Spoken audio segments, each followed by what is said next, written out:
loss, we need a 50% gain just to get back to break even. And of course, if we suffered a 50% loss on our stock, we didn't have any protection in place, or if we even had a stop order and the stock gap down, we're going to need a 100% gain to get back to break even. Now, keeping with the concept of common sense math, if I have a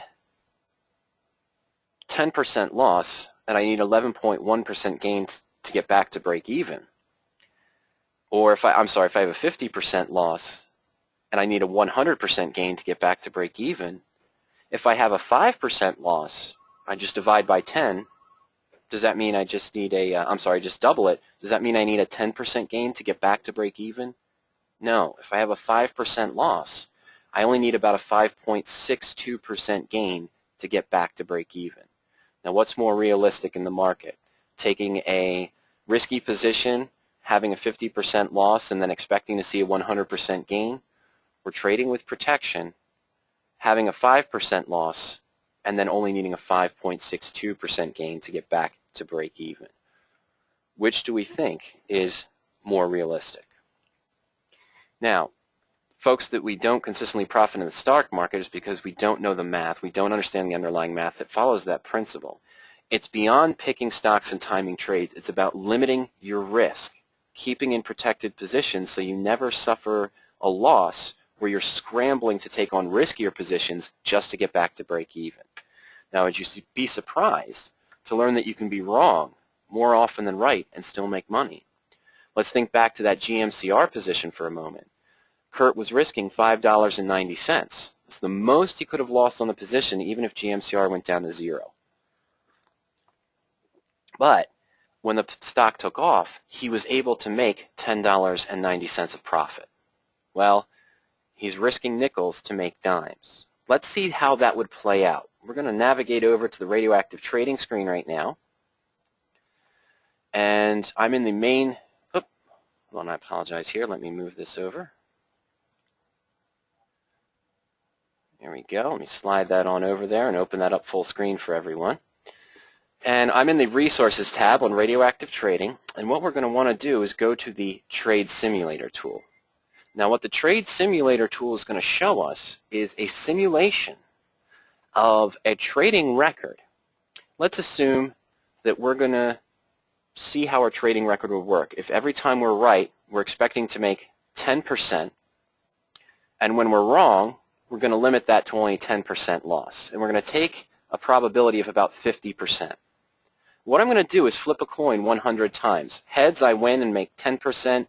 Tails, I lose 10%, and we're going to simulate starting off with an account value of $10,000. Now, down at the bottom, we see the results. Now, this position, this track record is horrendous.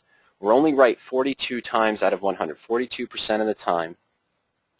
We have 58% losses. So at one point, we are able to take our $10,000 and almost double it up to $18,719, but our ending amount would be only $1,200. We have close to an 88% loss on our portfolio.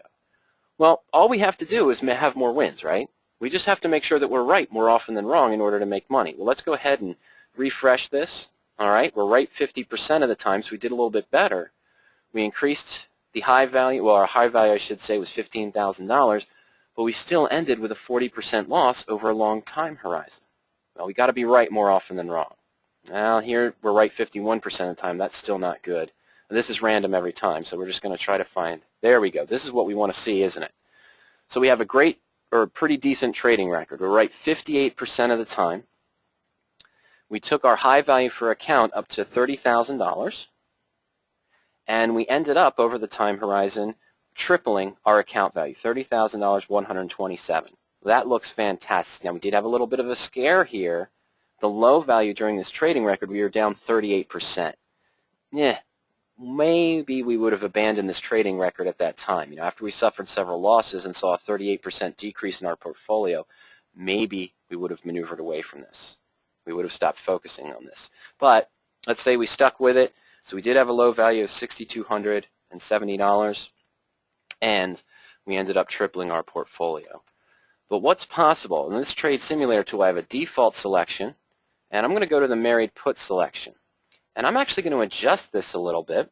This is a basic view of, let's say that our target return was 10% when we're right, and we're risking 6% when we're wrong.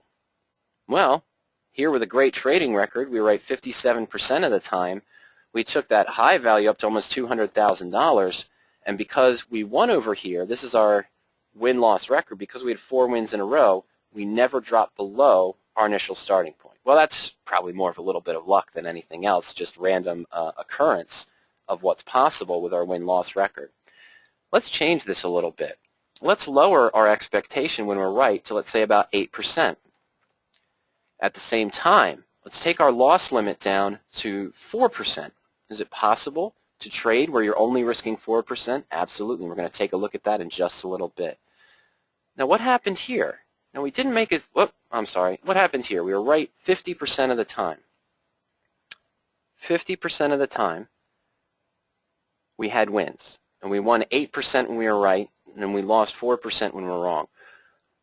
The account value moved up to $72,000, and our ending amount was $60,000, potentially. Now, what does that mean?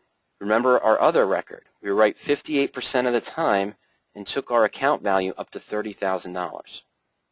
Here, we were right about even 50-50, and we more than doubled that result. And look at our loss limit, only $9,500.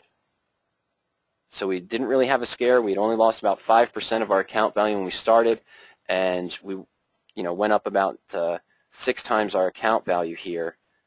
What happens if we're wrong more often than right? Let's keep running the simulation, see what happens. How about this? We were right only 48% of the time. We were wrong more often than we were right. Account value at one point was down to $9,600. That's not too much of a scare, is it? It's only down 4%.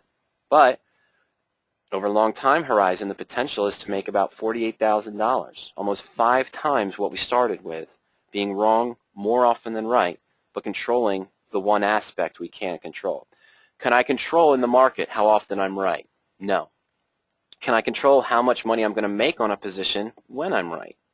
No, I can't. I can set my goals to be, if I get an 8% return on the position, I'm going to liquidate it and move on, but the position might only reach a profit of 4 or 5%. And I just might have to take that. What is the one thing I can control? The one thing that I can control in the market is limiting my risk using puts as a protection. I can limit my risk to single digits and still have the unlimited upside profit potential. All right, let's go back to our slideshow here. That's the problem. We talked about why hasn't it been solved? Well, we were looking in the wrong places. There's a lot of value picking systems that are out there, time trading software. Stop orders can come back to haunt you.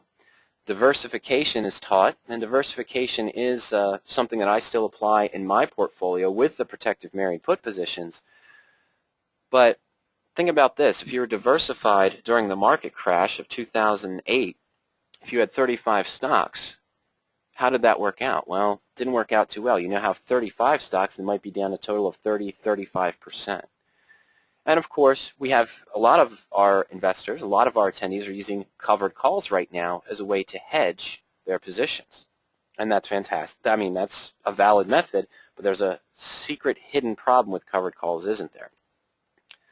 Now let's just talk briefly about stop orders. This is something that I always like to show during these presentations.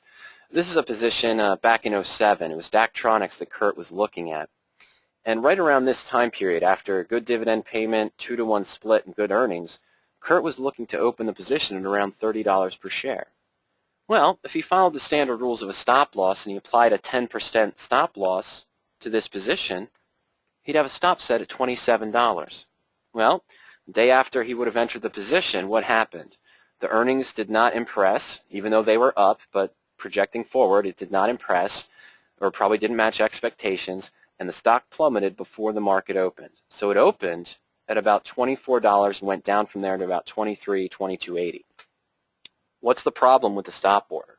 Well, the problem with that stop order is that it is just a market order. You're basically saying, if this is triggered, go ahead and close my position for the worst possible price. So when the market opens at $23, the $27 stop order is triggered, but the stock couldn't be sold at $27. It was possibly sold at $23, $22 per share, maybe even lower. And that's a loss that you can't take to suffer. Remember that martingale slope. If we suffer a 25% loss, we're going to need a 33% gain to get back to break even. If we suffer a 33% loss, we're going to need a 50